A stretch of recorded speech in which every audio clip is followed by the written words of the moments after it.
Сәлеметсіңдер ме? Добро пожаловать на второй урок казахского языка.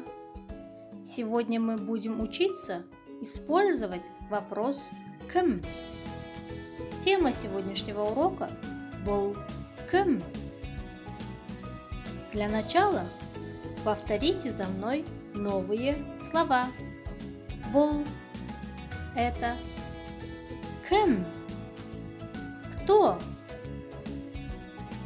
Ата – дедушка, әже – бабушка, мұғалім – учитель, оқушы – ученик. Бұл кім? Бұл ата. Давайте посмотрим видеоролик. В каких случаях задается вопрос «кім?». Нелер, кім, кімдер деген сұрақтар қойылатын сөздер заттың атын білдіреді. Түсінікті ме? Түсінікті. Онда Бауыржан, Салтанат деген сөздер кім деген сұраққа жауап бере ме? Иә, олар адамның есімдері. Бауыржан аға дәрігер, ал Салтанат тәтем кім? Салтанат тәтең мұғалім. Мұғалім, дәрігер, аға, тәте сөздері де заттың атын білдіретін сөздер ғой. Иә, адамға қатысты сөздерге кім, кімдер деген сұрақтар қойылады. Кім? Дәрігер. Кім? Салтанат. Кім? Бауыржан. Дұрыс. Ал заттар мен жануарларға қатысты сөздерге нелер деген сұрақтар қойылады. Не? Сүт. Не? Үй. Не? Күшік. Дана, тездетейік, қонақтар келеді. Кімдер? Қонақтар. А теперь попробуем применить слова в диалоге. Сәлеметсіз бе?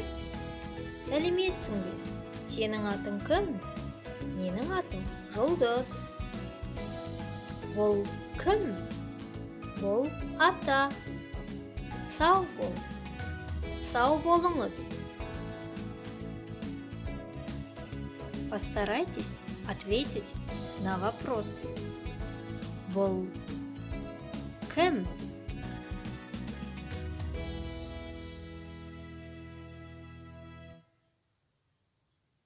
Думаю, на этот вопрос вы ответили правильно.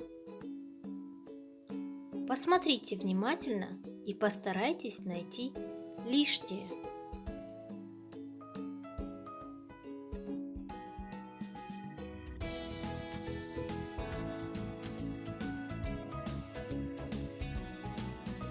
Я уверена, вы легко справились с этим заданием.